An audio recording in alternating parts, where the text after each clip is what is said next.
Night Vision. Following clues left by our ancestors, we unbury the past to reveal a knowledge of unfathomable value, putting us just a little closer to our own true birthrights. From the secret history of a possible bloodline of Jesus Christ, the secret history of America's founders, to the secret history of extraterrestrial interaction on our planet, here to bring light to the night. Your host for Night Vision Radio, Renee Barnett.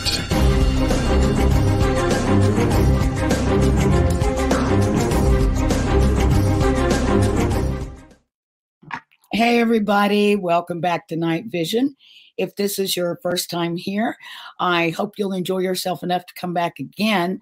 I'd like to remind everyone or advise everyone that next week, Night Vision has a brand new time slot.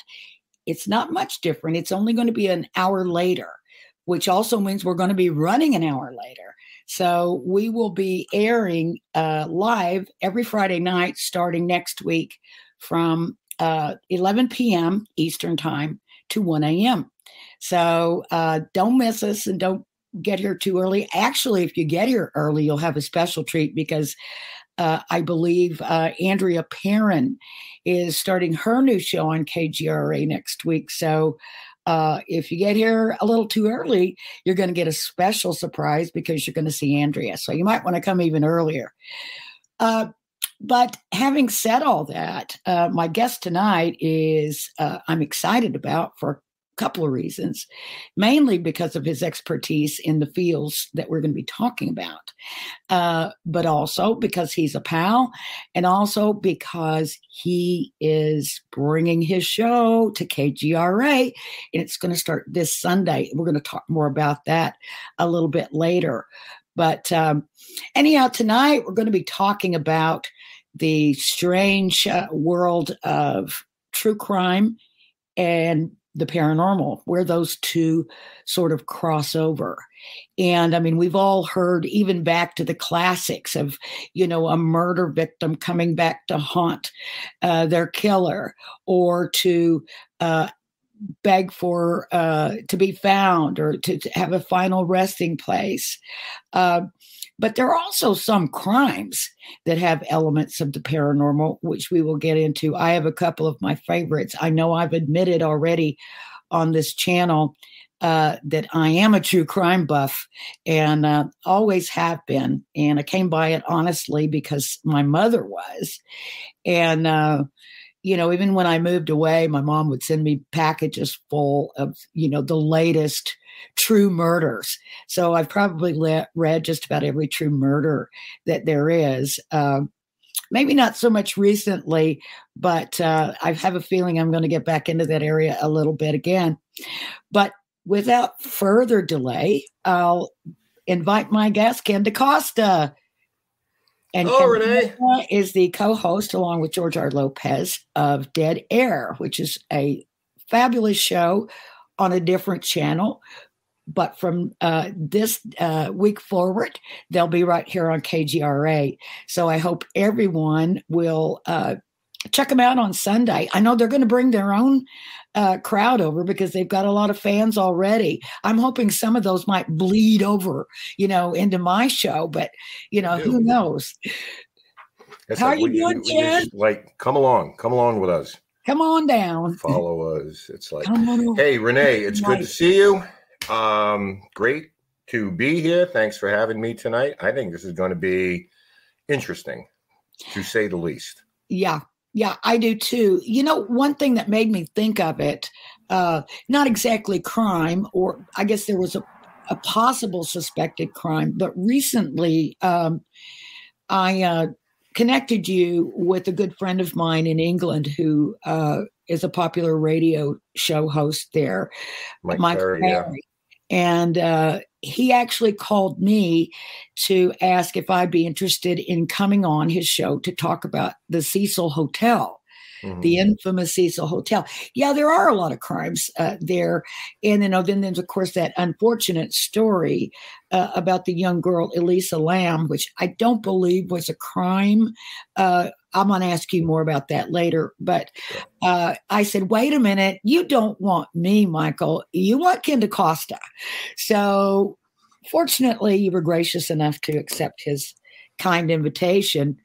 And heard you guys had a great really good time and a good show, and came up with some very interesting information there.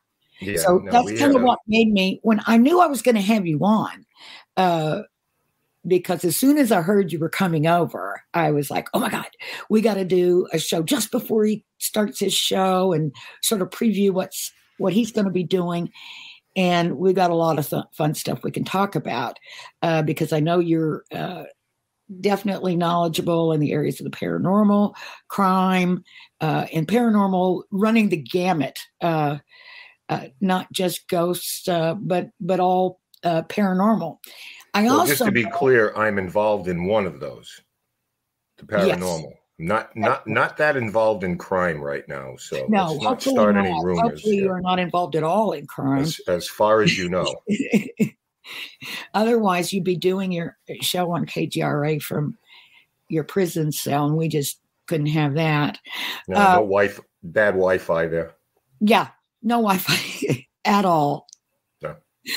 Oh, but anyhow, so yeah, I knew your areas of expertise. I knew you had some good stuff about crime that you and I have never really had the opportunity to get involved in. But there have been some crimes throughout, I'm talking about modern history, in sort of current history, 70s onward, that have really fascinated me for some of the elements of the crimes themselves that seem to have some sort of paranormal aspect. Mm-hmm. So I have my sort of favorites, if that's a good word to call a murder. But I certainly have those that I've delved into very deeply. Some that I have definitely personal connections with, from people that investigated, from police officers to the media. The only guy that was able to be interviewed, or to interview the killer, was my old boss when I was a news reporter in Tulsa. And it was my old boss that he was the only one that would talk to, but it was a very famous case. It was called the Oklahoma Girl Scout murders, and tons of stuff on that. We'll get to that a little bit later. But first, Ken, what do you got? I mean, what do you want to get into in terms of crime? I know you've got a lot. Yeah, I mean, and for our audience tonight, we've loaded some clips up, some of the more famous or infamous crimes in terms of how they connect to the occult, because I think that door swings both ways. A lot of people say they're motivated by the occult. Some people, once they begin their reign of terror, sort of go into that kind of thing because they identify with evil. They identify with negativity. They identify with Satanism, because I think that there is, to some degree, an awareness of exactly what it is that they're doing. Their pathology in terms of what motivates them, what drives them to take another person's life. There is an awareness on their part that what they're doing is wrong. But a lot of times they rationalize that in thinking that there's a higher calling for them to do this. And they're motivated by that. They're doing Satan's work, whatever, the case may be as far as the individuals. But there are a lot of these type of crimes, a lot of them that have that sort of paranormal element to them, or probably a better way to term it is the occult element to them, because we're not so much talking about hauntings per se. At that point, we're talking about what motivates these people. Yeah, you do hear definitely stories about murders being committed in a ritualistic fashion, and sometimes they do find out that it was a satanic ritual or something like that. And I truly believe, it sounds kind of crazy to speak it out loud, but I do believe in the forces of good and evil. I do believe I believe they're sentient forces. I think you can dabble in the wrong things. And I'm not talking about being curious about reading about the paranormal or investigating. I'm talking about purposely trying to manipulate things to your own advantage, that to purposely hurt other people or just collaterally damage other people. So, and I think there's kind of almost a way of getting sort of eaten up by once you start dabbling in doing things like that, I think it's kind of hard to then get back on the right track. Yeah. Well, interestingly enough, but I just feel that there are some forces of evil out there that are kind of waiting to just, grab you. Yeah. Or you invite them. Exactly. They're waiting for the case may be. Interestingly enough, true Satanists are often upset and turned off by some of these killings, which purport to be done in the name of the Dark Lord, because a lot of times these pentagrams and, a lot of the graffiti that's left behind ritualistically are just archaic runes that really don't have any meaning. They, it's just a bunch of kids, got them off an album cover or something like that, tried to recreate them. But Satanists, in the true sense of that word, are often very upset that the finger eventually is pointed at them when these people are just basically dabbling in it in name only. There's no real ideology there to it whatsoever. So, I mean, it sounds kind of funny that it gives Satanists a bad name, but nonetheless, it's true. My gosh, I feel so bad. I mean, it does. It's true to a very large degree that people kind of pin these on, the Satanic Church and so forth. I've heard that. And honestly, I think sometimes that's true. I think sometimes people will jump to the, ritual explanation when it really wasn't that. Like you said, it's maybe a bunch of kids, just doing stuff and ritual really didn't have anything to do with it. But I'm not too worried about the Satanists getting upset. Although I will say, I don't know a lot about what their ideology or philosophy is. So I'll reserve any further comments on that. Well, there's also been instances where people have used those type of things to throw people off the scent. There have been crimes of passion, jealousy, maybe a drug deal gone bad, where people have staged satanic elements to just sort of suggest that that's the reason for it, but they're really not. But it just happens to throw everybody off the trail. Yeah. Well, I know we've got some, infamous and weird crimes to talk about. So I think, shall we show a little clip and then talk about it on the other side? It's dealer's choice here tonight, whatever you'd like. All right, dealer's choice. I think I'll go with Son of Sam.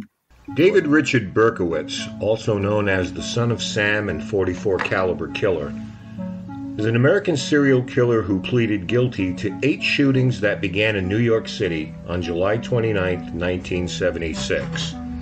After his discharge from the Army, David turned to the occult for meaning and purpose in his empty life. By 1976, the occult had become a complete obsession with him. Using a .44 special caliber Bulldog revolver, he killed 6 people and wounded 7 others by July of 1977. The killing spree terrorized New Yorkers and gained worldwide notoriety. Berkowitz eluded the biggest police manhunt in the history of New York City while leaving letters that mocked the police and promised further crimes, which were highly publicized by the press. After consulting with several psychiatrists, police released a psychological profile of their suspect in May of 1977. He was described as neurotic and probably suffering from paranoid schizophrenia, and believed himself to be a victim of demonic possession. When captured, he confessed to all of the killings and initially claimed to have been obeying the orders of a demon manifested in the form of a dog named Harvey belonging to his neighbor, Sam. Police searched his apartment and found it in disarray, with satanic graffiti on the walls. Berkowitz alluded to his original story of demonic possession, but closed with a warning that has been interpreted by some investigators as an admission of criminal accomplices. Quote, "There are other sons out there. God help the world," end quote. In 1979, Berkowitz mailed a book about witchcraft to police in North Dakota. He had underlined several passages and written a few marginal notes, including the phrase, "Arliss Perry, hunted, stalked, and slain, followed to California, Stanford University." The reference was to Arliss Perry, a 19-year-old North Dakota newlywed who had been murdered at Stanford on October 12th of 1974. Berkowitz mentioned the Perry attack in other letters, suggesting that he knew details of it from the perpetrator himself. Berkowitz then began to claim that he had joined a satanic cult in the spring of 1975. In 1993, Berkowitz made these claims known when he announced to the press that he had killed only 3 of the Son of Sam victims. He said that he and several other cult members were involved in every incident by planning the events, providing early surveillance of the victims, and acting as lookouts and drivers at the crime scenes. Berkowitz stated that he could not divulge the names of most of his accomplices without putting his family directly at risk. He did name 2 of the cult members, John and Michael Carr. The 2 men were sons of the dog owner, Sam Carr, and they lived nearby. From prison, Berkowitz continued to assert and expand upon his claims of demonic possession. He stated in a series of 9 videos in 2015 that the voice he heard was that of Samhain, a druid devil, and the true origin of Son of Sam. He added that it never was a dog, saying that detail was fabricated by the media. David explained that he felt like a soldier on a mission when he went out to kill. He was convinced that Satan would set him free of his emotional pain and loneliness through the act of murder. Instead, despite some initial euphoria, each murder left David feeling empty and unfulfilled. Berkowitz has been incarcerated since his arrest and is currently serving 6 consecutive life sentences. Wow, that's pretty wild. Yeah. So, just a little side note on that. I don't know a lot about the Son of Sam crimes. I mean, I probably once did and have forgotten a lot more. I did not remember the Arliss Perry story, the woman who was murdered at Stanford. I did not remember that or having a linkage with Son of Sam. But as I was telling you before we went live on broadcast tonight, a good friend of mine back in the day, I was working on the show Strange Universe, which was a paranormal news magazine, which aired every night in the United States and I guess around the world because it was syndicated. But Wayne Darwin was a writer on our show. Excellent writer. Oh, he could make anything sound great. But I don't remember what it was. We were doing something on the Son of Sam story, and he got in contact with David Berkowitz, and they became pen pals after that. And this was after David's so-called religious conversion. I believe he became a born-again Christian. Yes. If I'm not mistaken about that. But yeah, that was just a tiny little note. It was just funny that Wayne, who's this wild, Aussie guy, ended up communicating with the serial killer. But so what was it that fascinated you so much about this, because I believe a lot of it is still muddy, isn't it? Like, did we ever find out about accomplices or other parties? I think that, well, first of all, Netflix had a series on this. And I think it kind of brought it back to the public eye a little bit, where a journalist named Maury had kind of delved into this a little bit and became actually obsessed by it. And his leads literally traced this back to a cult in England that eventually reached into the States. And he maintains that Berkowitz became sort of a part of this, an ancillary part of this cult. And Untermeyer was a park in New York, and was known for some ritualistic things that were going on there with animals and things like that. So a lot of times when you start pulling on threads, everything sort of unravels. The drawback to that is that you can start connecting dots that don't belong. So it's a very, very fine line to walk. That's right. So you have to be so careful not to let it just take you away. Yeah. And I think that's what happened to him. It was very much an obsession of his. But if anybody wants to watch the Netflix documentary, I suggest you do that. And, to do that, and they're going to give you more information. Yeah. Personally. Was that cult named, and does it still exist? I don't believe it still exists. And it even stretched to the Hamptons in New York, where a very wealthy man who had ties to it was murdered in his multi-million-dollar mansion. And there were a lot of ritualistic things. There were a lot of, orgies and things were held there. And there were specific rooms that he used in this place to engage in that. From a personal standpoint, I know this much, that you want to say that he was probably the lone person that was responsible for this. That's what I like. But there is enough compelling evidence out there where he was seen, and in terms of where he was seen and when shots were fired, there's some question as to whether or not he would be able to navigate that area in the time it took for those shots to be fired. So it suggests in some cases he may have been working in concert with others, and on that particular night he was perhaps the lookout. Yeah. So I think that there is strong enough evidence, certainly, that suggests that there were more than one person involved in this, in these shootings. Berkowitz, of course, took the fall for it, and he did so gladly, partly because he was very afraid of this cult, that even though he was incarcerated, that somehow they had tentacles long enough to reach into prison to get him. So he left little breadcrumb trails like the Arliss Perry story to let everyone know, on the one hand, that he was part of something bigger and he had information, but only up to a point, because he was afraid for, family. He was afraid for himself. So, I mean, that's his story. That's his story, yeah.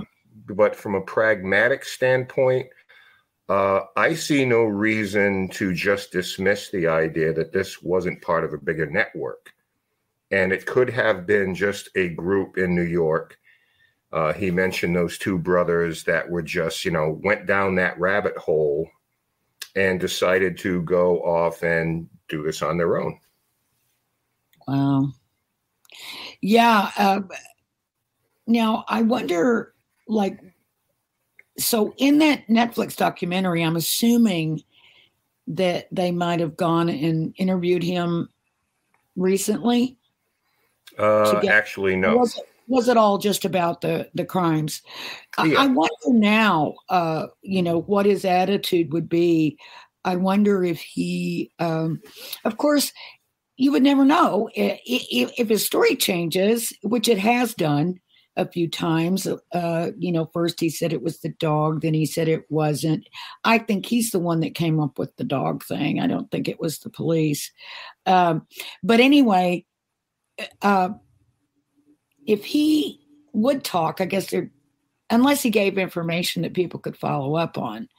But, a network like that would have a really hard time today because what they would have done had these crimes happened last year is check his digital footprint and, all, cellular towers and all kinds of things. So there would have been a lot more evidence. And it was difficult to hide your movements. Yeah, it was that time where I was around, 20 years old. And, he's just a kid. So I lived through it and read the papers, and literally the people of New York were terrified. It was the very definition of Were you there? Terrorism. Were you in New York? No, I was here in New England. I was in Rhode Island, but this was a worldwide story. Oh, but absolutely. It terrorized people to the point that there was a certain profile in terms of the women he targeted. Yes. Brown hair, long, curly, and literally people or women all over New York were having their hair cut, so they didn't fit the profile. So he held a city that at the time was already going through a lot of economic issues. New York was broke, and it was a really desolate and gray place to be back then. And then you add this onto it, and there was just such an element of fear and trepidation in the air. But I think what happened to Berkowitz, though, and it's not to minimize anything that any of these characters did, but it seemed like this was a guy that, by all intents and purposes, the reports are he was a pretty affable kid in high school. Okay, he held a job. He was a conscientious worker. He went into the military.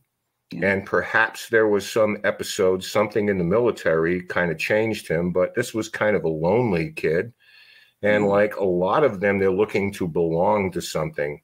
And, rather than join, a softball league for companionship, some of these people kind of choose the other path and want to belong and become part of something. Choose the ones that welcome them in. A lot of these guys are kind of misfits and loners, like you said, and they're not the easiest people to, get out and socialize and just be a regular person, a regular guy. But if someone pays them attention and welcomes them in and, that sort of thing, that can go a long way, especially to a young person who's very insecure. Well, Manson was like that in as much as a lot of those people in the Manson family, they didn't come from destitute backgrounds. Many of them were middle class. Oh, yeah. But they were disillusioned with the world. And these are the kind of people that are targeted for these type of cults. Somebody who's looking to belong to something, that are just a little disenfranchised. And in the case of a David Berkowitz, it seemed like, a lot of times once you're in, it's difficult to get out. But you can go to the extreme where being a part of this can compel you to do some really horrific things. Yeah.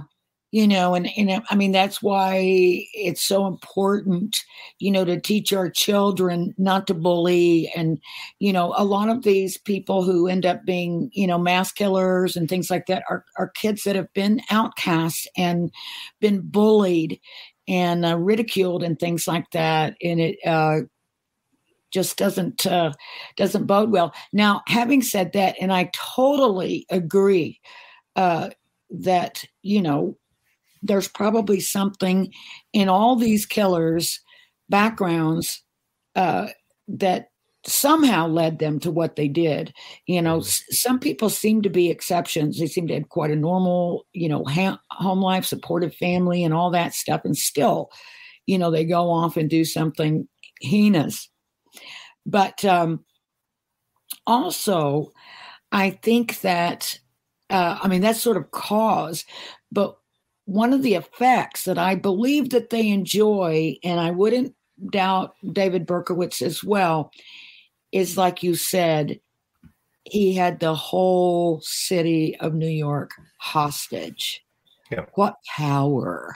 Yeah. And that's exactly. Like, and if you're powerless, that can be intoxicating. Yeah, of course. I mean, and you hit the nail on the head there with a lot of these people that, like I say, are disillusioned, disenfranchised. Maybe they're lonely. Maybe they're socially awkward. They've been rejected to some degree by their friends, their peers, kids in school, their relatives, whatever the case may be. That suddenly, sometimes. Yeah, I mean, that's what it's all about, and that's what a lot of times sex crimes are about. It's that feeling of power that you have over another human being, because oftentimes this is why on some of these killings you have things like mirrors taken off the walls or turned around because they don't want to see their own reflection in them.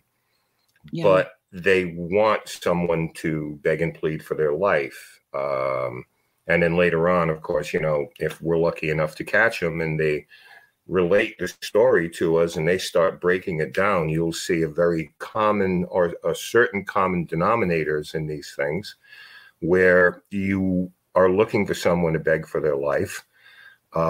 You have that intense feeling, as you say, of control and power. And they go hand in hand where otherwise it's something they didn't have in their lives. Maybe they've been put upon at work, whatever. Hey, listen, we unfortunately see it all the time with work shootings and things like that, where somewhere along the line, somebody is put upon. And if they are, it doesn't mean everyone's going to do it. There has to be a certain psychosis that goes with this as well. And it's not for everybody. Some people just say, hey, I'm quitting my job, and that's the end of it. Yeah. But then some people are looking for retribution, and that's when the psychotic break happens. Yeah. Yeah. Yeah. And, to be fair, also, some of these slights that they resent so much are not necessarily real, but perceived, So certainly, when we're talking about bullying, there's even bullying on the job and, horrible bosses and things like that, unfair situations. But sometimes, I don't know. I mean, have you ever known someone that, you kind of feel like you have to walk on eggshells when you talk with them because they're like looking for something, that you've said against them, or what do you mean by that? And I'm going like, whoa. I didn't mean anything by that. Yeah, sure. I think some people have a skewed view and are just predisposed to be offended, and be indignant. But, I mean, as a kid, I was bullied in school. So was I. I was always fat, so I got called fatty all the time. And I was too, but I still remember every person who ever did that. With me, it was the kind of thing where, I'm like 6'4", right? So when I was 13, I was already like 5'10", 5'11". Yeah. So I kind of stuck out. But the idea is, physically, I may have looked a lot older, but I was still a 13 and 14-year-old little kid. That's right. And still developing. So I dealt with that in school. And a lot of times what happens is some people have a difficult time getting over that. And this is where a lot of times, even later in life, you become a people pleaser because you're just conditioned to have any kind of rejection just kind of weigh on you a little bit. And sometimes, usually behind every bully, there's a scared little kid. Yes. Inside the bully who just is looking for slights, both real and imagined, because it triggers something in them. And that's, I think, falls into the category of some of these people. I mean, we can call them wackos and So a lot of them were caught and put in prison, and I'll be honest with you, which I think is too good for them in light of the things that they did. Yeah. But a lot of times those triggers kind of manifest themselves in different ways. And even as adults, sometimes it's hard to work through your formative years and the things that you dealt with back then. And you have to be able to catch yourself and just say, no, I'm not 14 again. I'm an adult. So you're looking for that kind of respect. It's kind of interesting, how people will hang on to things that happened to them as a kid in school. Sure. And, like for decades, they'll hold like these hard feelings and grudges and all this stuff. And I think, oh my God, that stuff is so far in the past, but I will say, but is it really? I remember every single person who ever called me fat. So look out. Okay. You gotta believe it. I see people who connect with me on Facebook I have not literally seen in 30 years. Hey, how you doing? It's like, you hated me. You made my life miserable. So, oh wow.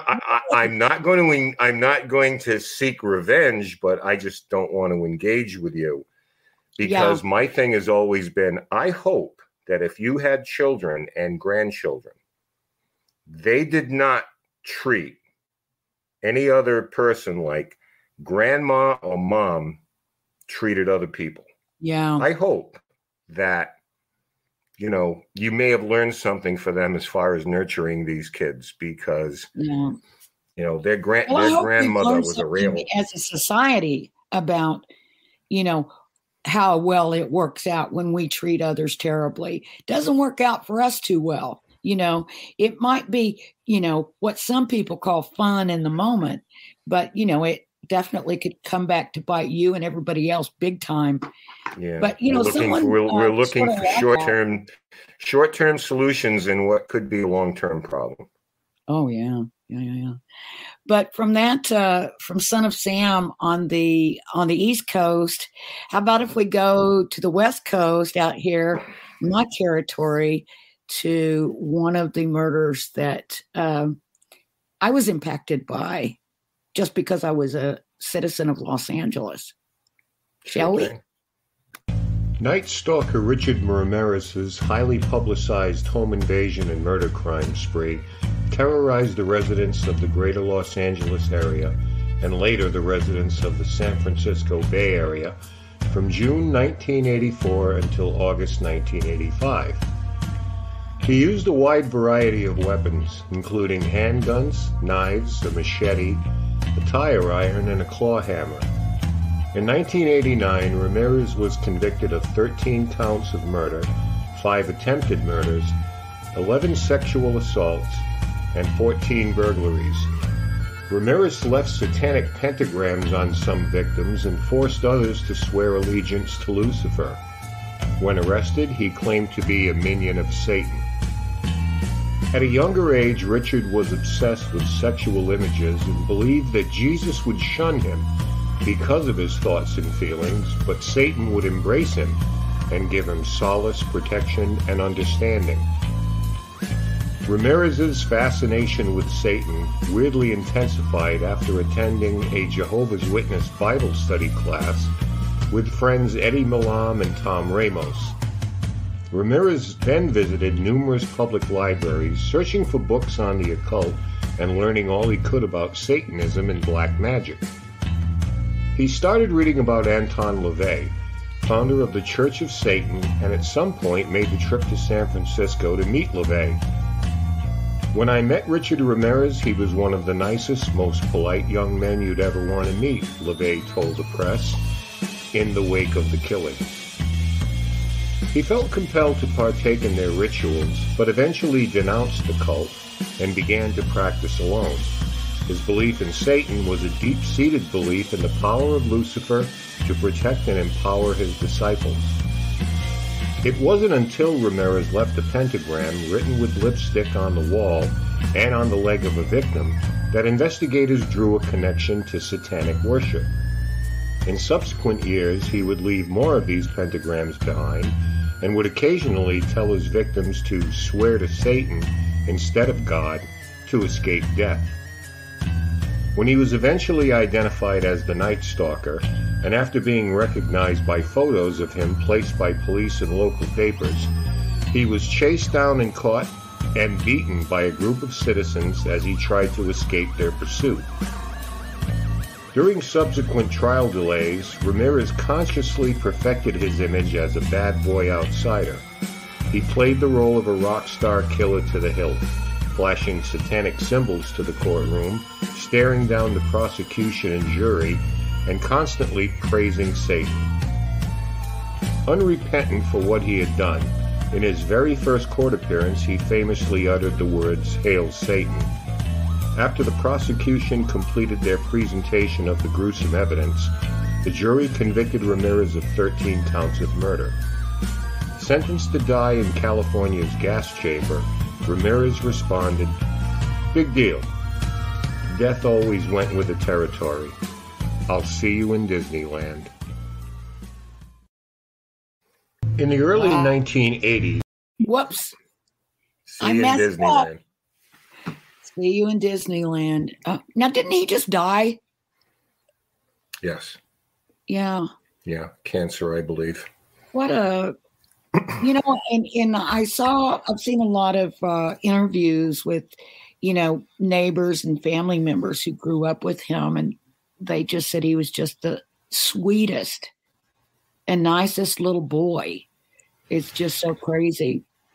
Yeah, the operative word there being little boy, because, again, we're not minimizing anything that these people did. But in his case, he was a witness to physical and sexual abuse as a child, and then eventually fell in with an uncle of his who was essentially a peeping Tom. And young Richard would accompany him on his nightly rounds, peeking inside people's windows. So this was already...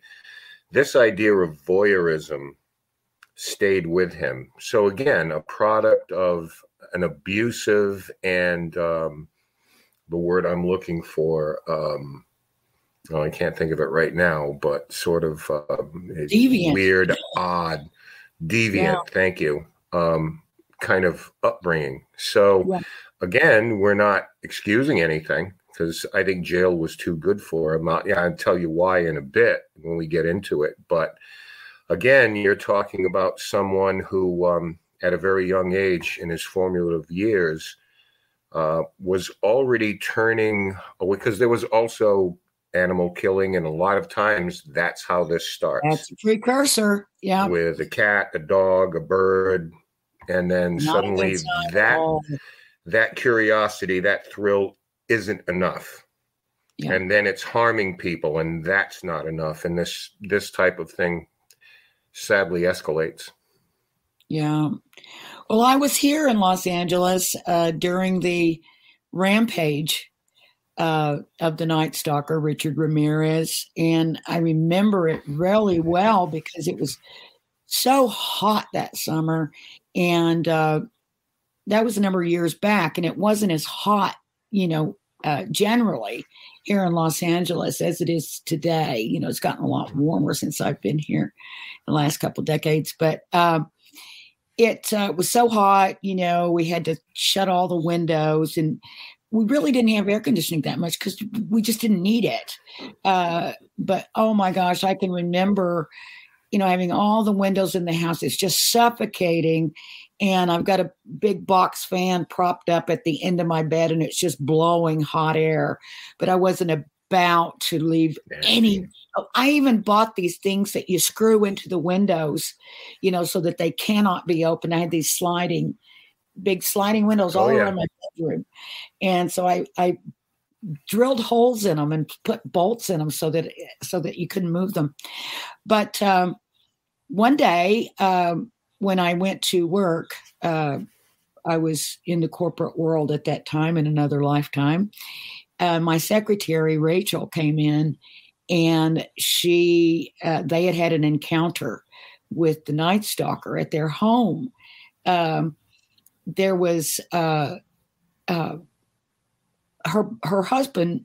It was really late at night, but he was up and it was hot. He had the front door open, and he happened to get up and he looked and he saw this guy walking toward the house.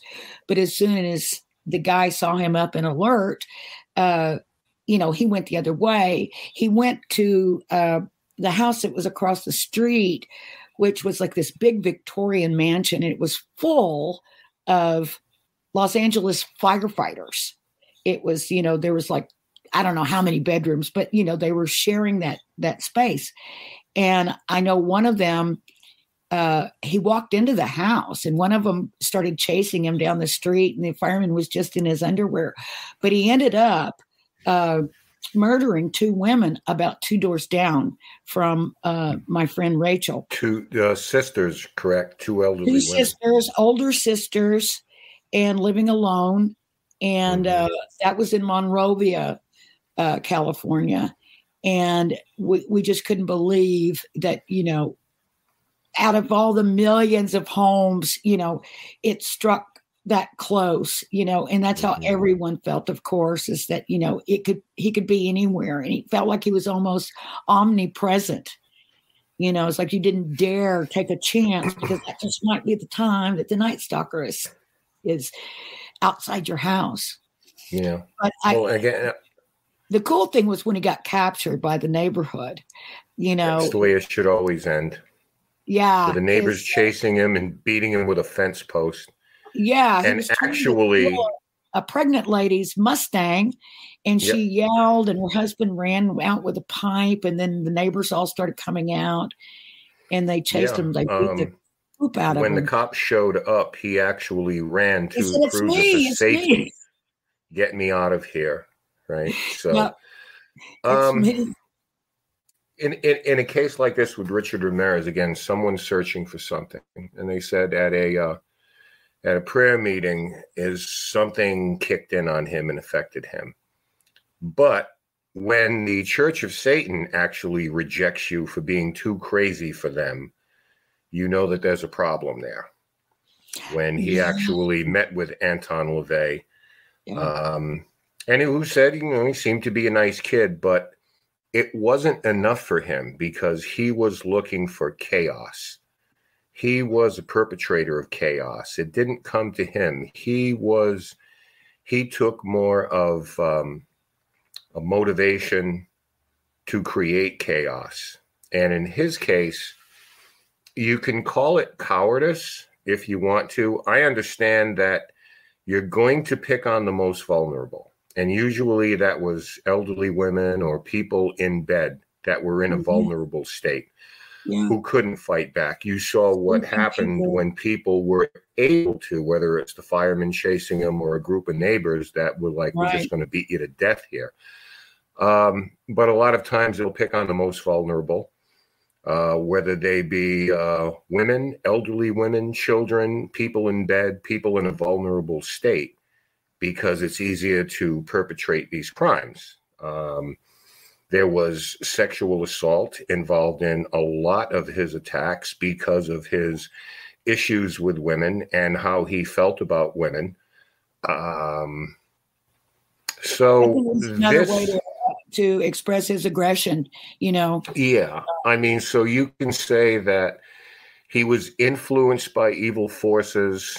I never bought the demonic part of it. I just think he was an inherently evil person.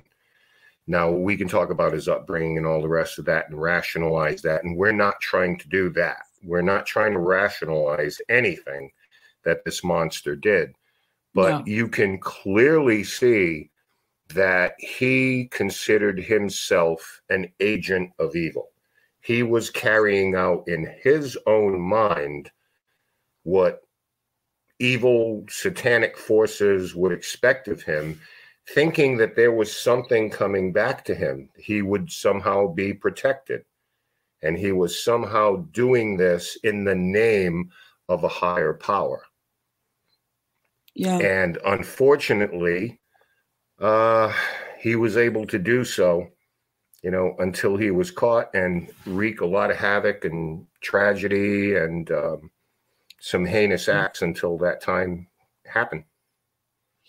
He really did. It was really a time of terror. But yet, some lady married him in prison. Yeah, that's, what's up with that? I'm going to speak on that for a minute, because there is a nut job out there who uses a spirit box in the paranormal, and his thing is to connect with as many famous people as possible, as soon as possible.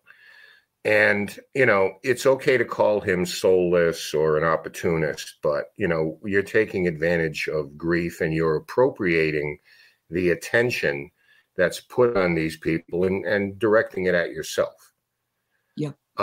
His latest thing was with Gabby Petito. We did a spirit box session too. Oh, so, no. I mean, you shake your, that's too soon. You just shake your head. But the bigger, the bigger point with that is this fascination with serial killers. Okay. Where women think of them as rock stars. In Ramirez's case, he played the role. He got the sunglasses in court and, the whole thing. What happens with I think it's in our DNA. Like, why are we fascinated by serial killers and true crime?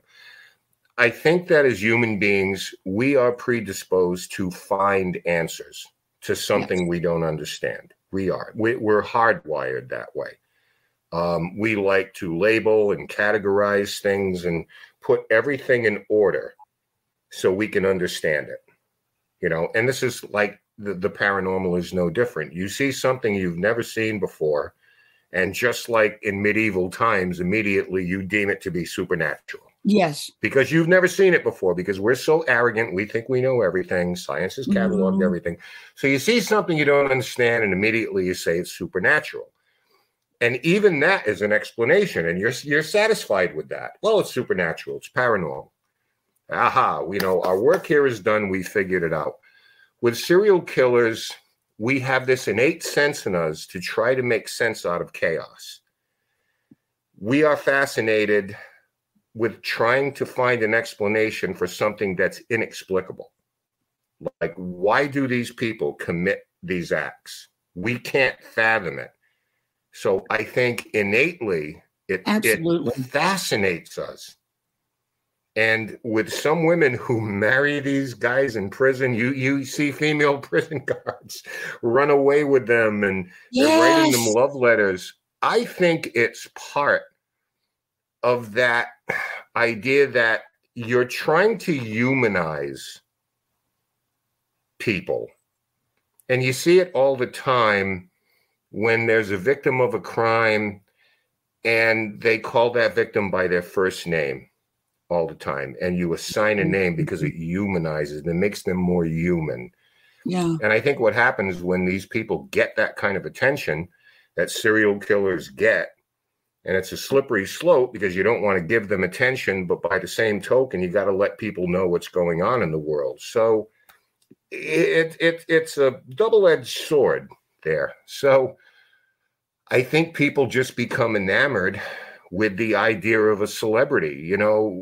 We are a celebrity cult. We're a cult of personality because social media and 24-hour cable news and all these things that bombard us, we have become a cult of celebrity. Anybody can go on TikTok and Facebook and, become a celebrity, do a dance. So we're enamored with that. And I think that's where a lot of this attention comes from on these otherwise crazy people. Yeah, I think so too. It's just kind of unbelievable. I mean, I can understand the curiosity part. I have that for sure. I've tried to examine why I've always been interested in true crime. And I think it's because I can't really relate to it. And so it's like, exactly. I want to crack it. I want to find out what the meaning is, why this happened and how is it that a person can actually carry out such horrible acts against other people. It's just amazing. But yet I've never thought about marrying a serial killer or found one attractive at all. It's okay to have standards, you know. Hey, at least set a bar. My bar is very low.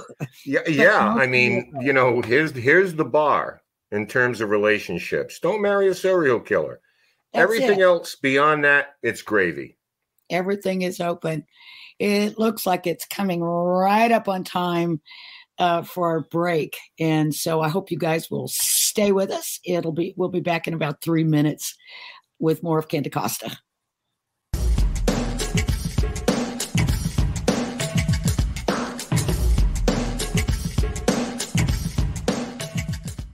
Hey members, the new KGRA DB app is now available on iOS and Android devices. Gain on-demand access to any KGRA DB programming. Download any show directly to your mobile device to listen or watch on the go. Go to the App Store and search KGRA DB.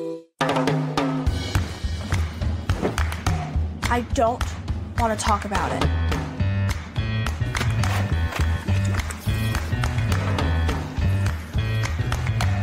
I don't want to talk about it.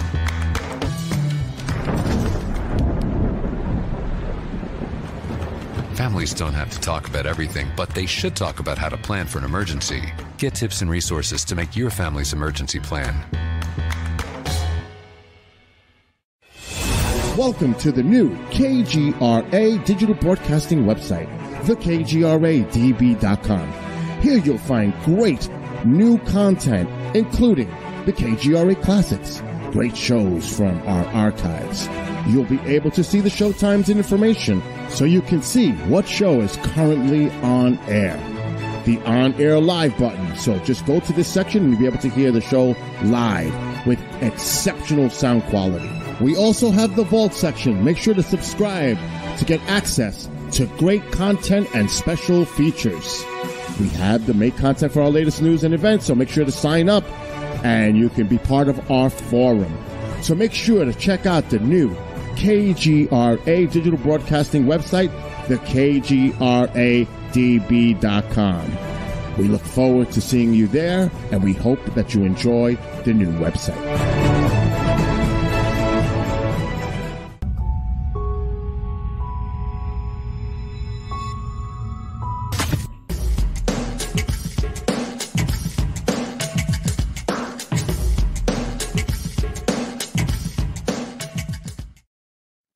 Welcome back to Night Vision. I'm your host, Renee Barnett, and we are talking with Ken DaCosta, who will be premiering his show on KGRA on Sunday. What time is your show, Ken? We are on Sundays from 8 to 10 Eastern. Myself and my esteemed co-host, Mr. George R. Lopez. Yes. So we've been doing this show for a couple of years now, actually, and we could not be more happy for the opportunity, the KGRA, to invite us to become part of their family.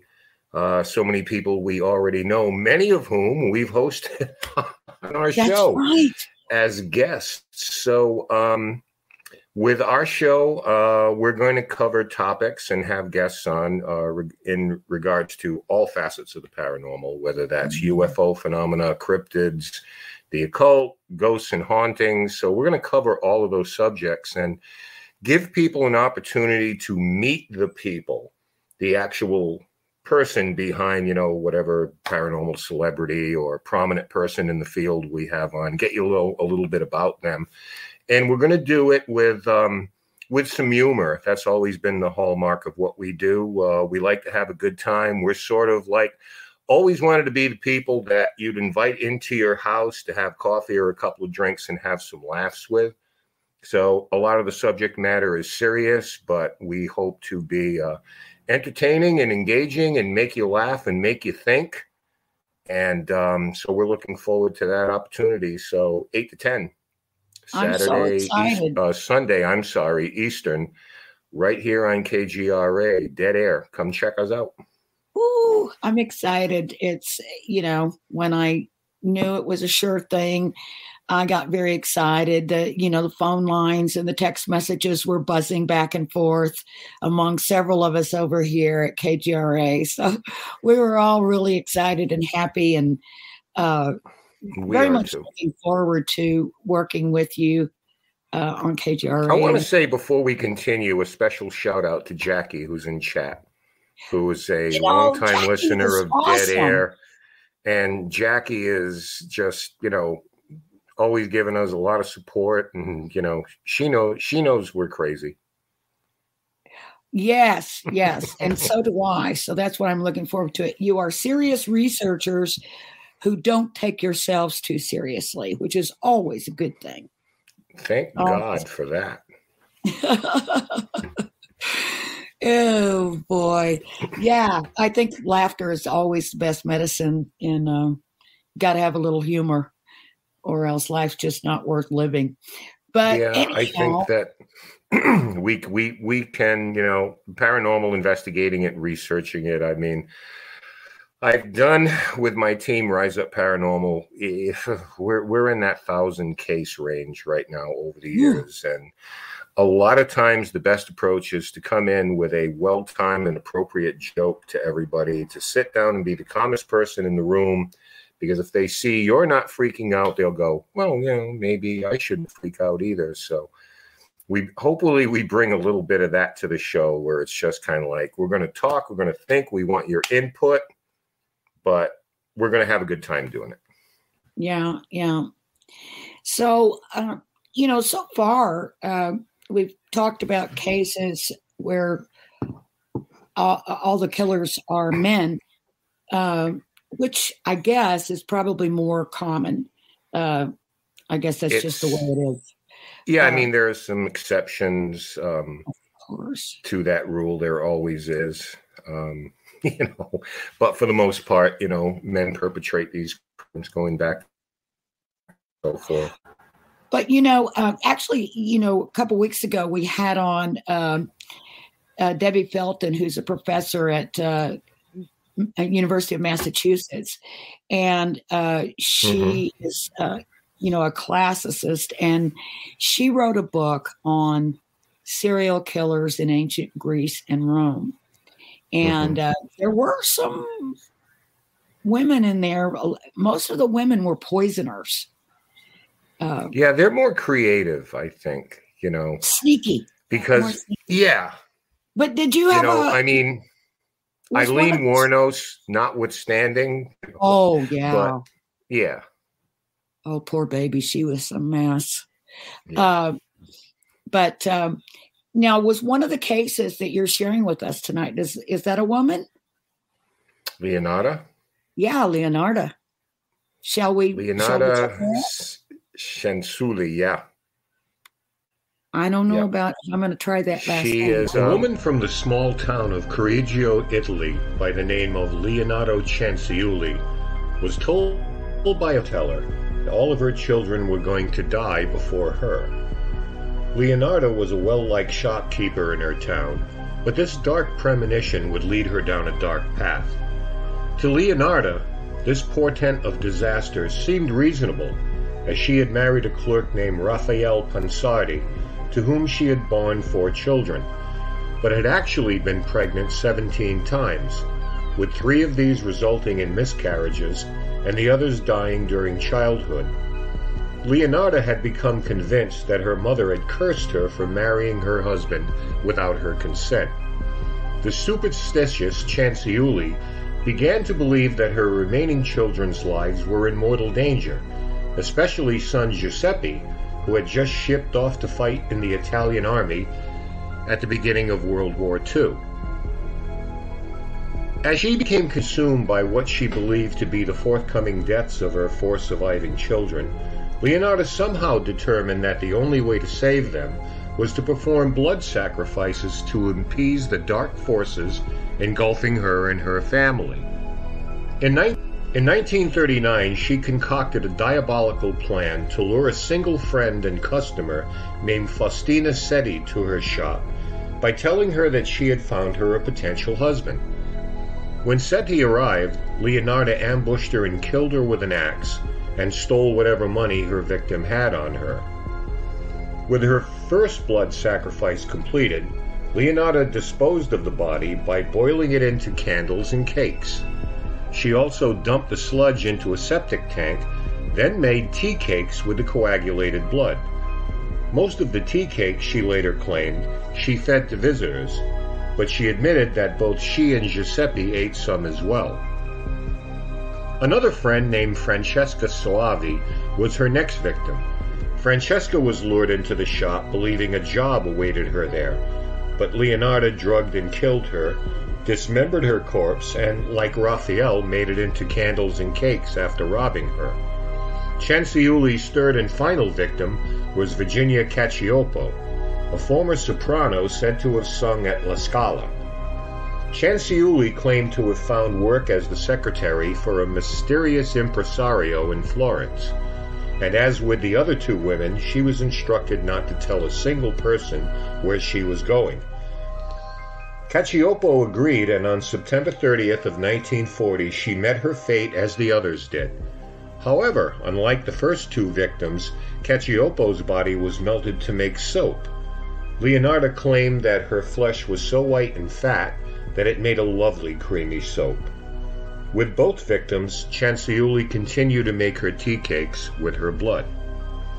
Cacioppo's sister grew suspicious of her sudden disappearance and had last seen her entering Cianciulli's house. She reported this to the superintendent of police in Reggio Emilia, who opened an investigation and soon arrested Cianciulli. Cianciulli did not confess to the murders until it was believed that her son, Giuseppe Pansardi, was involved in the crime. She then provided detailed accounts of what she had done in order to save him from any blame. Cianciulli was found guilty of murder in 1940 and spent her remaining years behind bars. She would spend the last 3 years of her life in the Women's Criminal Asylum at Pozzuoli. On October 15, 1970, she died of cerebral apoplexy, which is similar to a stroke.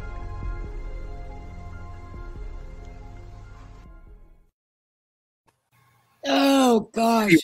I do remember that because I remember the tea cakes. Oh, my gosh.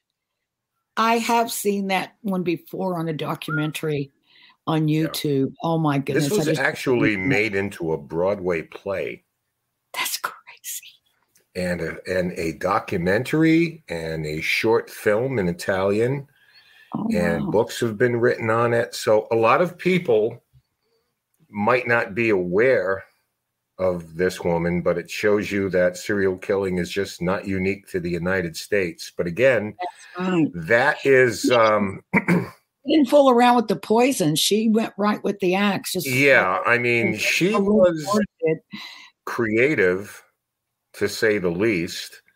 So there are elements, obviously, of murder, of cannibalism, mutilation. I mean, I don't know where to start unpacking it. Let's start unpacking it, how it all started with the idea of a certain clairvoyant or fortune teller or palm reader. Yeah.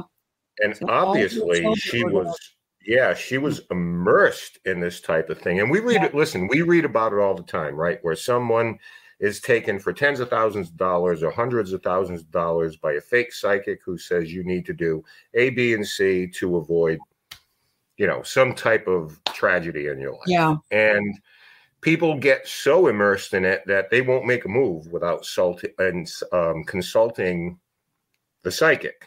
Okay, so we read about that all the time, even in modern times. But to drive someone to murder, because you honestly think you're appeasing some type of force out there. But then there were other sacrifices. Goodness. Yeah, she was robbing people too. So this seemed like, and she was well respected as a shop owner in her small Italian town. But at what point does she say, the murder thing's okay, but I can make a few bucks off this too? And in those days, clothes and things were very valuable because people didn't have a lot of clothes, a lot of clothing. And so what she would do, of course, is pack your best things and come on over. You're going to go to this wonderful place. Mm-hmm. And so she would sell the clothes or use the clothes. That was part of the reason. And also there are other items, jewelry, anything else, their money. Sometimes if they thought they were going somewhere, they'd have cash on them for the trip. And so, yeah, she had a little thing going there. Yeah, I mean, it wasn't the best thought out plan, fortunately, one victim is too much, but, had it not been for the awareness of the daughter of her third victim, who knows, this may have continued. People are just vanishing. Yeah. But this was a case of, I now have a dead body. What do I do with it? Let me think this through. I know I'll mutilate it. And then it's not enough to I'll take it out to the country and dump it in the woods somewhere. It's no, I'm going to make use of this with tea cakes and soap. And so I think that we've gone past the idea of what a mother will do for their children, which is, this is the ultimate mama bear. Obviously, but the love you have for your children will make you do some things that you weren't thought you were capable of to protect them, especially in her case, losing, being pregnant 17 times and so many miscarriages. She would do anything to protect her family. Mm. In this case, I just think it got away from her, obviously. This just in, it got away from her to the point that some other sort of influences take over. Now, unlike the first two characters we talked about, I don't think she was compelled by Satan or anything like that, but she was compelled by fortune telling and certain elements of the metaphysical. We would call it New Agey now. Yeah. But obviously, this meant a lot to her. This was a big part of her life, the idea of clairvoyance and clairsentience. And, it was also rumored that she considered herself to be something of a psychic as well. That might have been through osmosis, but maybe. I guess the cautionary tale here is be careful as far as, putting your stock in psychics and palm readers and fortune tellers and et cetera and so far. This is why these days they come with a disclaimer for entertainment only. Yeah. Entertainment is the key word here, folks, not murderous impulses. Entertainment. That's it. If I could, I'd like to share my murder story with you and the audience. Excuse me? There's been I didn't commit a murder. There's something we should, okay. So, no. All right. But it's just a murder that occurred in my home state of Oklahoma back in June of 1977. And it's a case that, it wasn't just me, but the whole entire state was obsessed with this case, and people, were either on one side or the other. They thought the suspect was guilty, or they thought there was no way. And I ended up doing a lot of research and had some inadvertent involvements with certain aspects of the case just because of my proximity to it. But I'm talking about the Oklahoma Girl Scout murders in June of 1977 that I first heard about on my car radio as I was driving to California. I was moving to Los Angeles. That was the night that I moved. And I heard this on my little AM radio in my 10-year-old Chevrolet, this story come across the radio about these 3 little Girl Scouts who were found murdered after the first night of encampment at Camp Scott in Oklahoma. And these little girls were from the Tulsa area, which is where I was from, and I worked in radio there. And so I had a lot of like law enforcement connections, and then and of course media connections. But the main suspect in this case, and the only suspect really, turned out to be a man by the name of Gene Leroy Hart, who was a Cherokee Indian, and he was. Why do they always have 3 names? I don't know. I don't know. Okay. I don't know that. I'm just thinking out loud here. I mean, I've called him Gene Hart before, but they always say Gene Leroy Hart, so I just thought I'd throw that in. But anyway, he was a football player. He was, youngish guy in his early 20s, and he had been a local football star and all that. But he'd also been in some trouble, so he was no angel.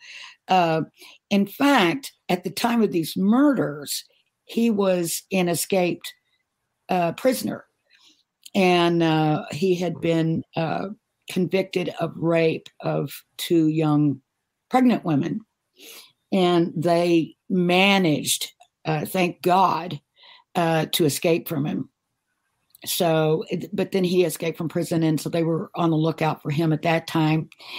And when these 3 little girls came up missing, of course, it was in this heavily forested area called the Cookson Hills, and it's just like hundreds of thousands of acres of woodlands and all that. So he was hiding out from the law in the Cookson Hills. Well, it was the biggest manhunt in Oklahoma history. And the OSBI, Oklahoma State Bureau of Investigation, were in charge. And they set up a mobile campsite there in the area. And this manhunt included, helicopters, tracking dogs, huge amounts of different agencies, and they just couldn't find this guy. Well, all of the investigators, all the agents were at least part Indian, and one of them was full-blood Indian, and he was Cheyenne Arapaho. And they found him one night down at the creek side, and he was what the Indians call it was smoking himself, which I think a lot of people refer to it as smudging. But he was, purifying himself. And a couple of the other agents came upon him and asked him, what are you doing? And he says, I'll tell you, but you better not make fun of it, and they said, no. And he says, I'm purifying myself, and I'm sending this smoke out, and it's going to land somewhere. It's going to go to someone who can help us. And the other guy says, can you do us too? So he did. And just as they were completing the ceremony, the phone, the mobile phone in the base camp started to ring, and they ran to get it. And it was a photographer who part-time would go once a week and teach a photography class at the prison at McAllister to the inmates. And there had been a photograph found among the evidence of a wedding, and it was in the evidence that they knew belonged to the perpetrator, but they couldn't figure out, who these people were. So they had published the picture in the papers, in the Tulsa World. This photographer saw it and said, I know that picture. That was a wedding that I photographed. And those pictures were developed at the prison. And so they figured out that it was Gene Leroy Hart, who had developed those pictures, and that it so happened that the bride bore a hugely strong resemblance to his estranged wife. And so they feel that that's why he kept that photograph. But it was interesting that phone rang just at the time that they did that ritual by the creek. And it did go on someone who helped them. They knew then who they were looking for sure. And it went on that way. well, they just couldn't find this guy. They couldn't track him.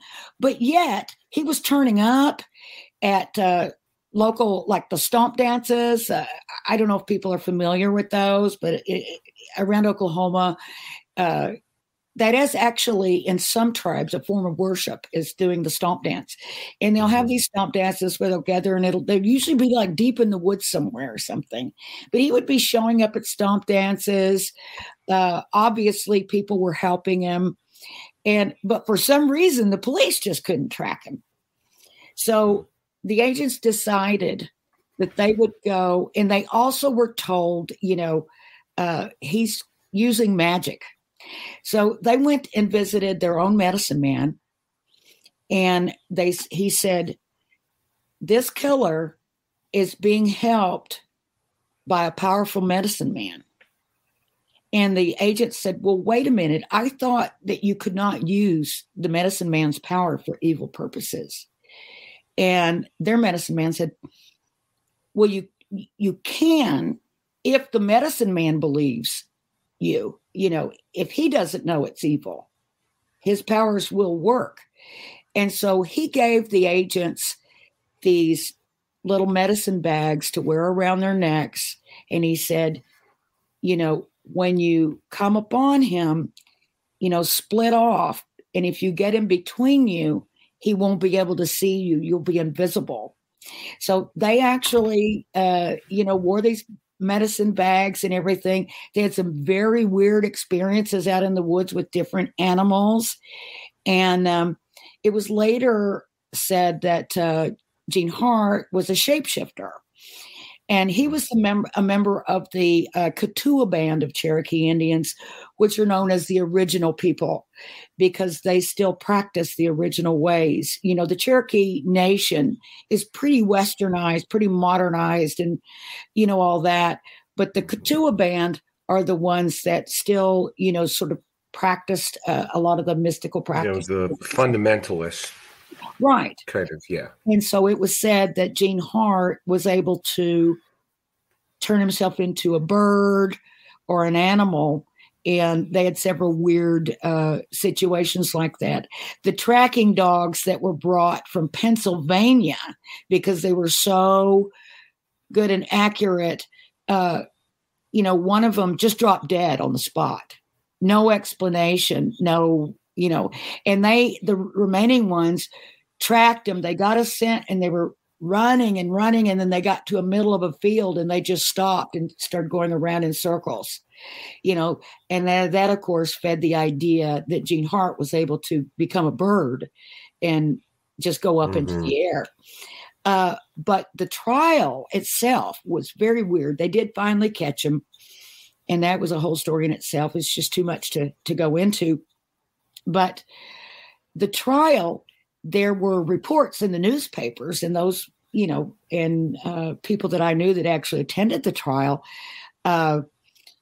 there were medicine men, working rituals outside at the four corners of the courthouse to confuse the jury, to influence the jury.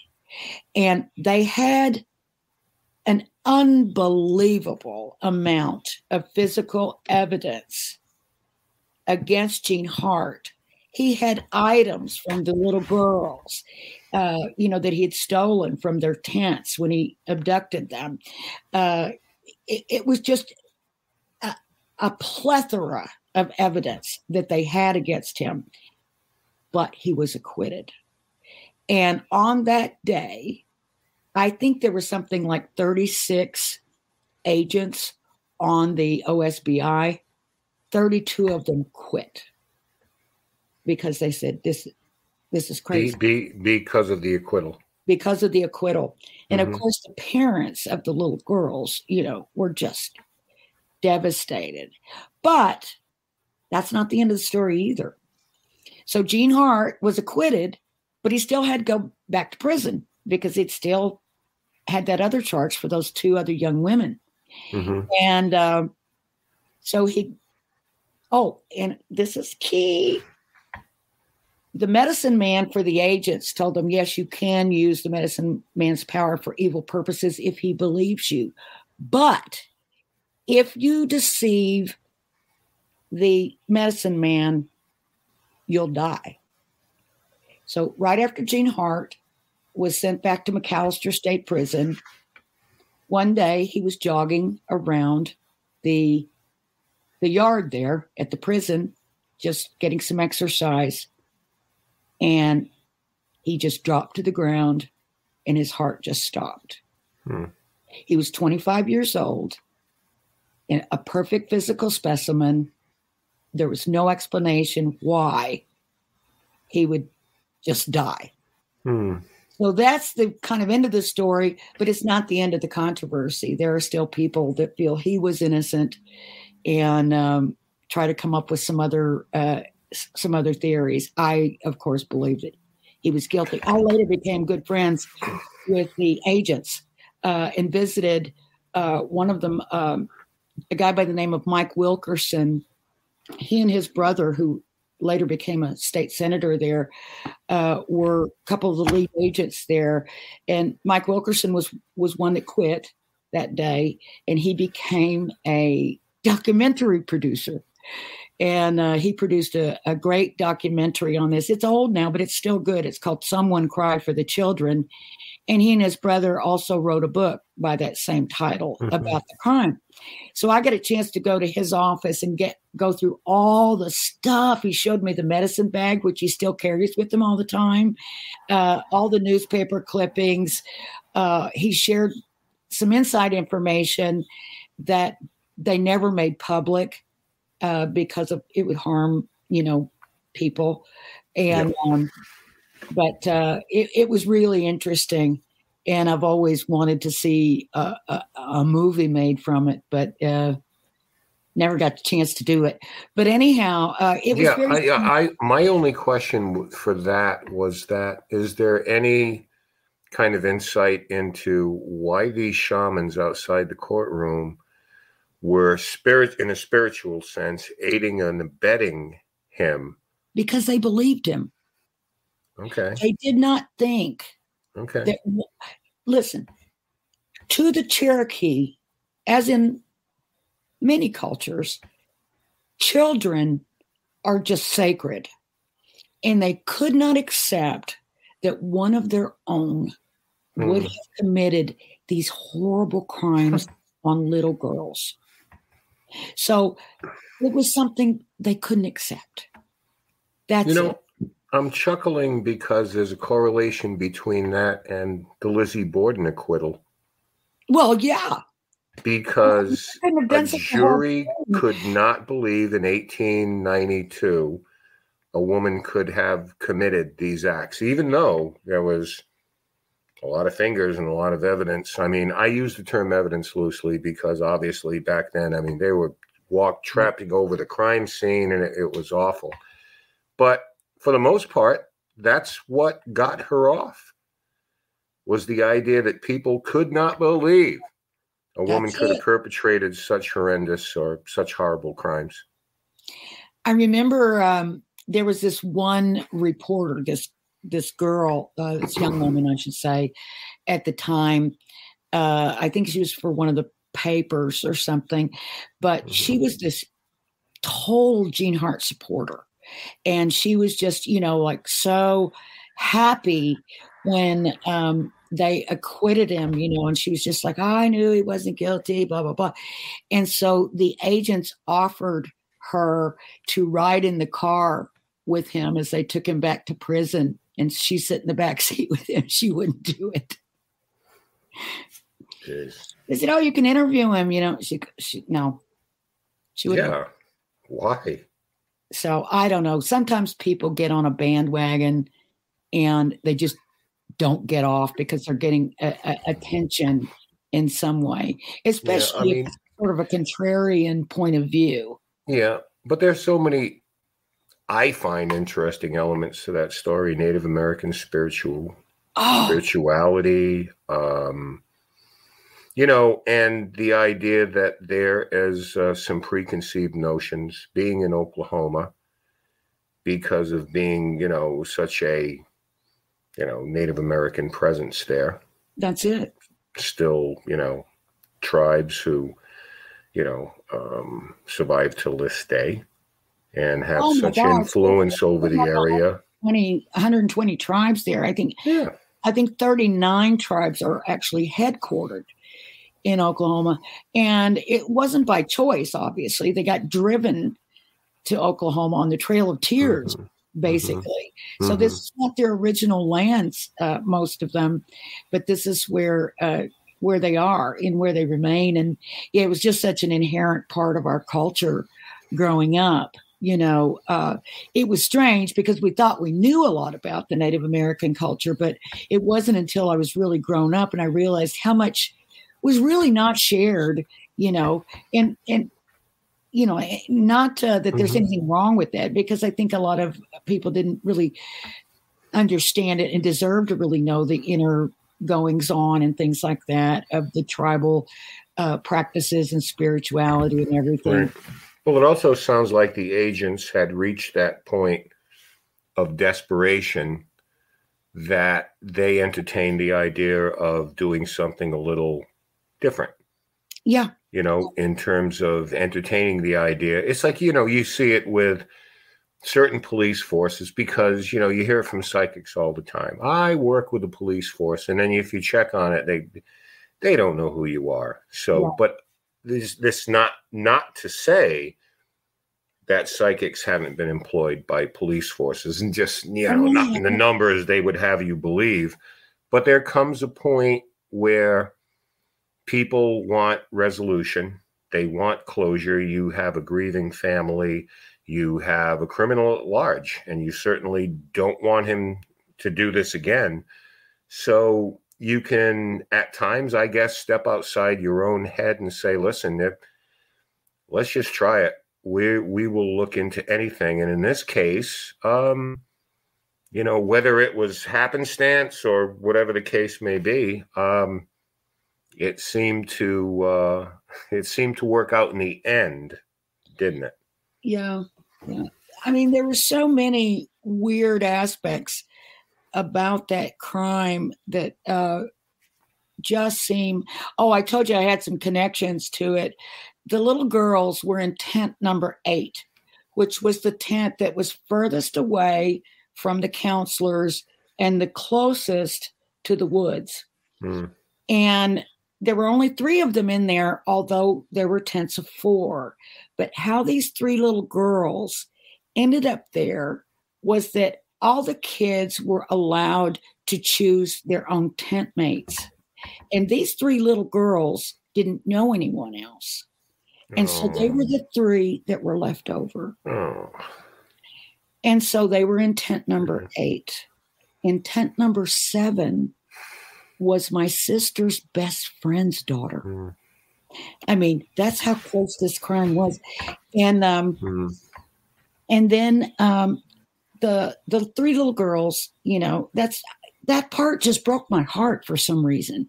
Oh, God, yes. They were the leftover girls, and it's just too much. But one of the little girls were Lori Farmer, Michelle Gousset, and Denise Milner.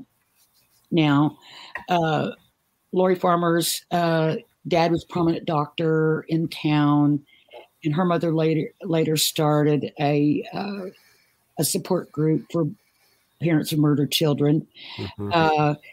Michelle's dad was a department store executive, and Denise Milner's father was a Tulsa police detective.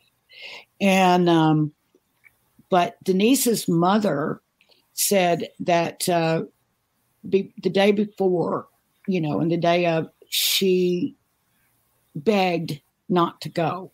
She changed her mind. She didn't want to go, and she begged her. And so her mom says, I tell you what, go ahead, you'll like it once you get there. Well, that night she was still upset, and she went to the counselor and asked if she could call her mother to come and get her. And her mother said, if you still feel the same way tomorrow, we'll call her. Well, of course, she didn't make it through the night. But the other weird thing was Denise had a little sister that was, 3 or 4 years younger than her, just a very young child. And that night, that day before, she asked her mom, why do people die? And she says, well, that's just a part of life. And she says, people die and then new people are born. And the little girl said, tomorrow everybody's going to die. Out of the mouths of babes. Okay. Anyway, just so many weird things about this crime. And it was, of course, so upsetting because of the fact that it was 3 little girls, how much worse could it be? Yeah, I mean, it's like the elements to this story. I mean, it's enough, it's. I'll have to lend you that book or find a link to that documentary so you can see it. It's sure. A lot of people that were there were interviewed and things. The counselor the young girl who ended up finding the girls along the trail, along Cookie Trail the next morning, murdered, became a police officer after that. Went to school and studied and became a Tulsa police officer. She remains to this day. It affected so many people's lives. My old boss, Richard Dowdell, who was my boss at a station called KAKC in Tulsa. We were a rock and roll station, but we were the news department.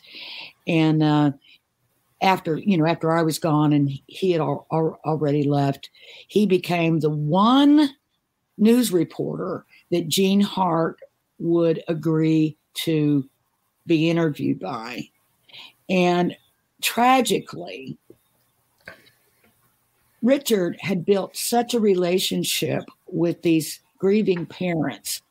He just felt such, sorrow for them and got really close to them. Well, Gene Hart did say, he would be interviewed by Richard Dowdell, but only if he got to supply the questions. And Richard, of course, that's a big no-no for a reporter. Of course. But Richard, a young news reporter, thought, I'm going to get this chance and I'll see what I can sneak in.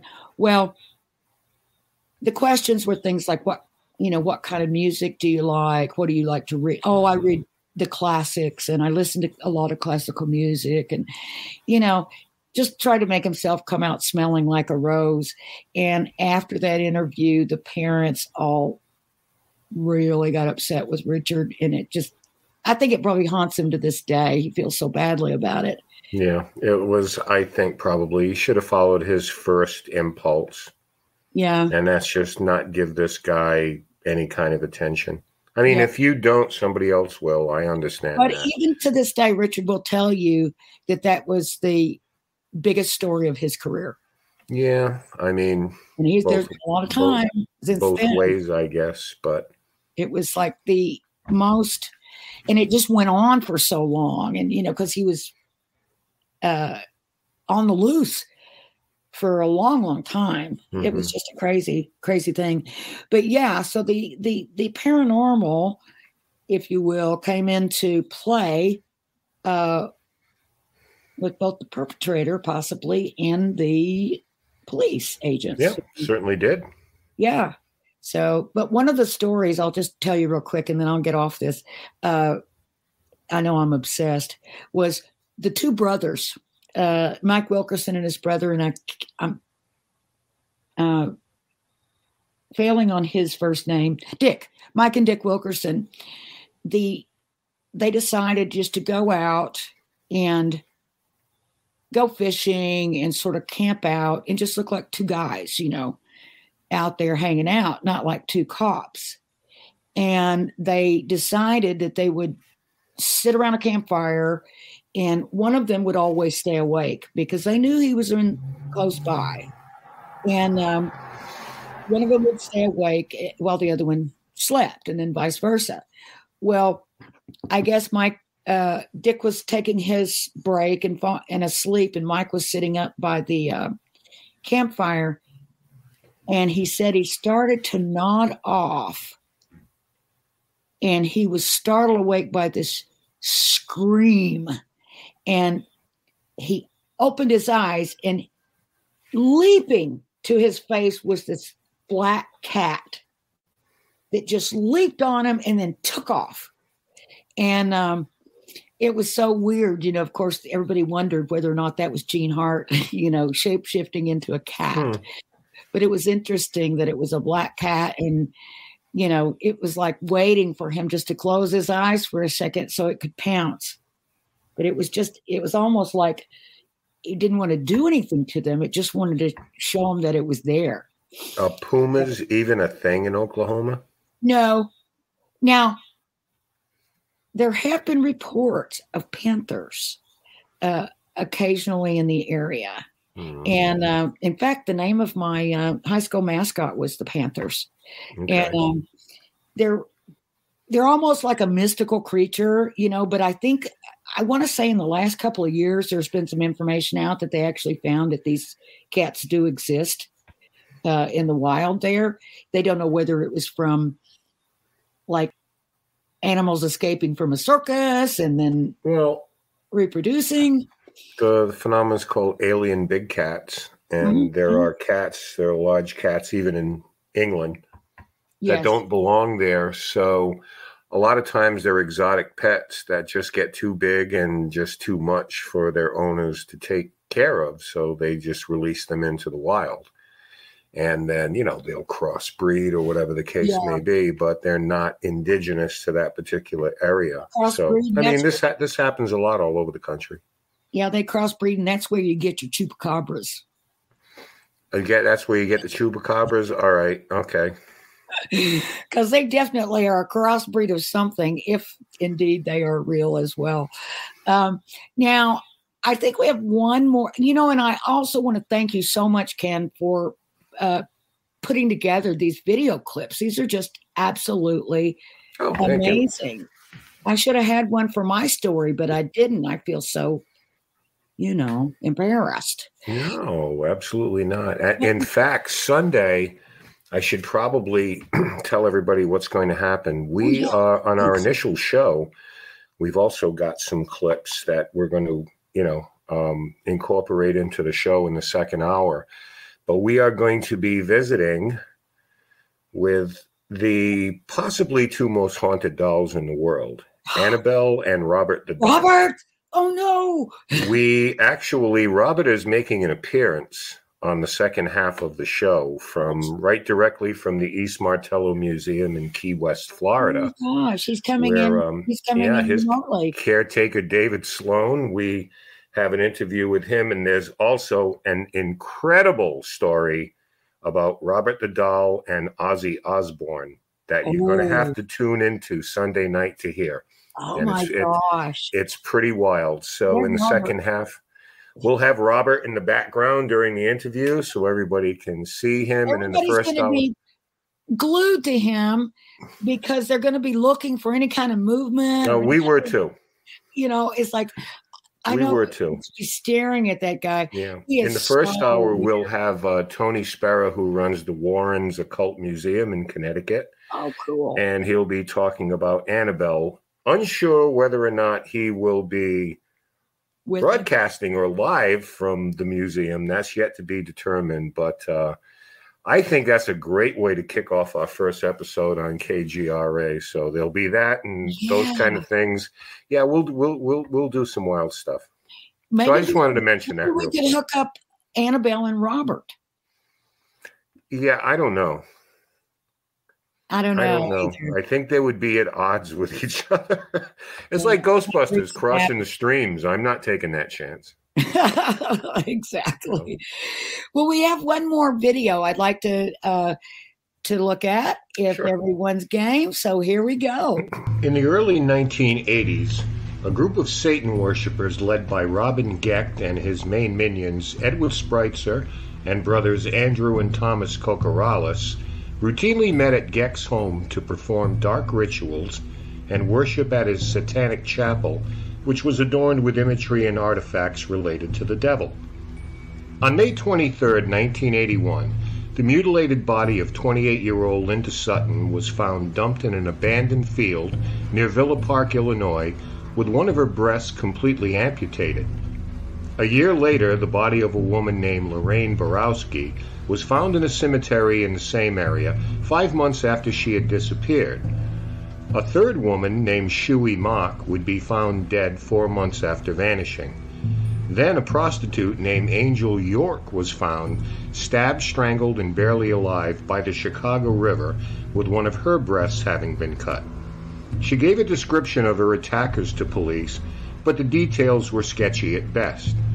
Then the body of another prostitute named Sandra Delaware was found on August 28, 1982, also stabbed, strangled, and with a breast sliced off. Other victims would appear, including a survivor, Beverly Washington, who had suffered very similar injuries to the previous victims. However, Washington's testimony, including a description of the van they used, would lead investigators to Gecht, along with Spreitzer and the Kokoraleis brothers. Under interrogation, Thomas Kokoraleis admitted that the group had taken women back to Gecht's Satanic Chapel to torture and rape them, as well as surgically remove their breasts, which they would then consume portions of and place the rest into a box. Other members would claim that Gecht possessed supernatural powers, including the ability to influence people psychologically and physically and enthrall them to do his bidding. They believed that through such rituals that they too could harness such amazing powers. Gecht fully denied these allegations, but was nonetheless convicted of murder, and the group is believed to be responsible for somewhere around 18 murders and disappearances. What would be named the Chicago Rippers were eventually convicted. Andrew Kokoraleis and Spreitzer were sentenced to death, while Gecht received 120 years in prison, and Thomas Kokoraleis received a 70-year sentence. Thomas was eventually released from prison in March 2019 after serving half of his sentence, while Edward Spreitzer's death sentence was commuted in 2003. Wow. So Everybody thinks I'm a monster, he says. Oh. Yeah, I'm not a monster. So, I mean, this happened in the 80s, so we're not talking about ancient history here, but I chose these for the show, Renee, because each one of them has a different type of quality about it in terms of, you know, what compels people to do this, how does the paranormal tie in? We talked about fortune tellers, and how, you know, they can influence people to do crazy things. You have to be crazy to begin with, I think, to, you know, take it up on it. I have to say, you know, there's been times, you know, and I know, and psychics aren't really supposed to do this, but because of the milieu that I have been in for the last several decades with a lot of paranormal people and psychics and things like that, a lot of times, you know, they'll say, oh, you know, you have this going on, or watch out for this, or you better check your back tire and things like that. And, you know, just unsolicited. And then I have in the past, you know, gone to psychics and they've said something that was a little disturbing. And it wasn't like I banked on it. You know, it's not like I scripted my life on it, but it would have like a little nagging feeling, you know, like, ooh, I hope that's not true, especially if it was something about one of my kids. And so I see how that could happen, especially if you're the type of person that is really totally bought into the whole, you know, to that psychic. Yeah, I mean, there's a certain confirmation bias that happens because a lot of times the, you know, more unscrupulous of them will talk in general terms. It's like your back tire. Yeah, eventually at some point it may take a year, but your back tire goes flat or something like that. And you immediately hark back to, you know, what they said. It's just kind of like, and there's a term that's used for it, but, you know, we have all had that instance where you're thinking about somebody, the phone rings, and it's them.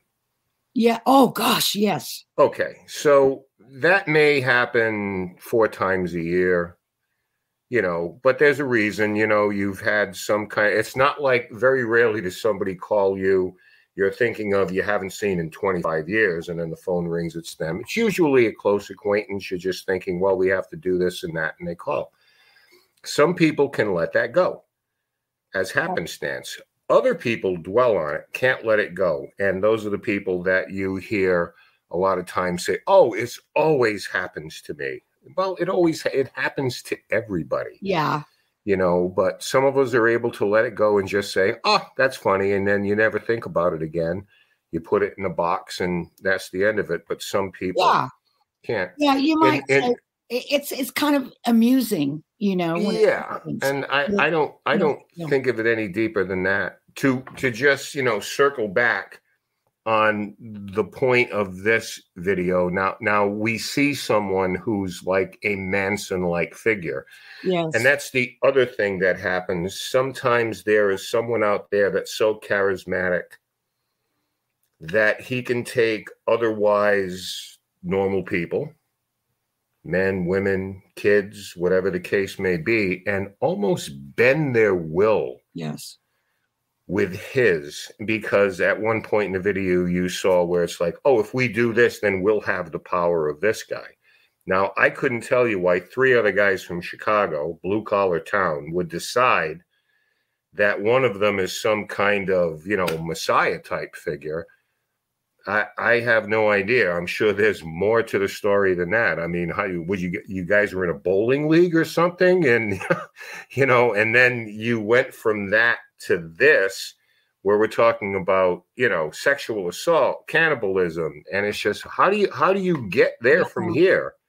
And then later on tell a news broadcast that, well, people think I'm a monster. It's dude, because you are a monster. What You're a damn monster. You're a freak. It's crazy. It's just crazy.